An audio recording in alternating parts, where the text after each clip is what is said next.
છોટાઉદેપુર લોકસભાના સાંસદ જશુ રાઠવાએ રેલવે સ્ટેશનની આકસ્મિક મુલાકાત લીધી અને આ મુલાકાત દરમિયાન તેમણે સ્ટેશનની સુવિધાઓ, સ્વચ્છતા અને મુસાફરોને મળતી સેવાઓની સમીક્ષા કરી છે. સાંસદે પ્લેટફોર્મ પર હાજર મુસાફરો સાથે સીધી વાતચીત કરી અને સમસ્યાઓ જણાવી, સાથે જ અનુભવો સંભળાવ્યા હતા. સાથે જ સાંભળવામાં આવ્યા અને છોટાઉદેપુરથી તેજગઢ સુધીની રેલવે મુસાફરી કરી મુસાફરો સાથે ગુણવત્તાવાળા સંવાદ દ્વારા તેની સમસ્યાઓને સમજી હોવાનું પણ સામે આવ્યું છે.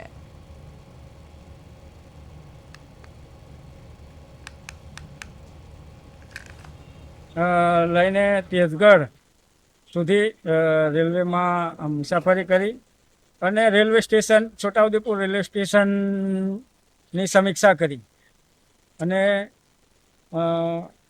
દરરોજ આ છોટાઉદેપુરથી વડોદરા જતા તમામ મુસાફરોની સાથે પણ એક મળવાનો અવસર મને પ્રાપ્ત થયો છે. ત્યારે ઘણી બધી બાબતો પણ આ વિઝિટમાં મને સમીક્ષામાં જાણવા મળે છે.